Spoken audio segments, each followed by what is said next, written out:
ఈ శతాధిపతి యేసుక్రీస్తు ప్రభు గురించి బాగా విన్నాడండి. యేసుక్రీస్తు ప్రభులు వారు స్వస్థపరచువాడని, అద్భుత ఆశ్చర్య కార్యములు చేయవాడని, సృష్టిలో సమస్త అధికారం కలిగినటువంటి దేవుని కుమారుడని యేసును గురించి బాగా విన్నాడు. ఆయన విశ్వాసం ఉంచి ఈ శతాధిపతి పెద్దలను కొంతమందిని యేసు ప్రభు దగ్గరికి పంపాడు.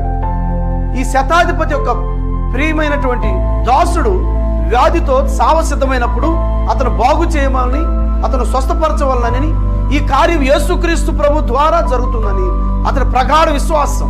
యేసును గురించి విన్నాడు ఈ శతాధిపతి.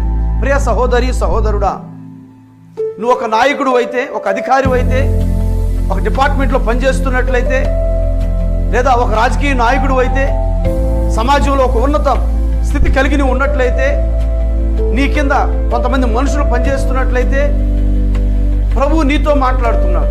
నీవు యేసును గురించి విన్నావా?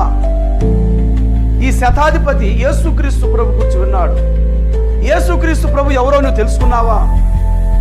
యేసుక్రీస్తు ప్రభులు వారు ఈ లోకానికి వచ్చింది మనుషుల యొక్క జన్మ కర్మ పాపములు తీసివేయడానికి వచ్చాడని, ఆయన అమూల్యమైన శిలువ రక్తం ద్వారా మనుషుల యొక్క పాపములను శుద్ధీకరించాడని, ఆయన రక్తము ద్వారా మనం పాపముల నుంచి విడిపించబడ్డామని, ఆయన దేవుని కుమారుడని, నిజమైన దేవుడని, లోకరక్షకుడని, శిలువ మరణం పొంది సమాధి చేయబడి పునరుద్ధానుడై తిరిగి లేచాడన్న సత్యాన్ని నువ్వు తెలుసుకున్నావా?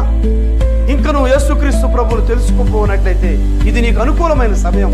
ప్రియ సహోదరి సహోదరుడా, యేసయ్య ఈ లోకానికి వచ్చింది నిన్ను నన్ను మనందరూ రక్షించడానికి, మనందరినీ పరలోక రాజ్య వారసులు చేయడానికి. ఈ శతాధిపతి యేసుక్రీస్తు ప్రభుని గురించి విన్నాడు, ఆయన ఎందుకు విశ్వాసం ఉంచాడు.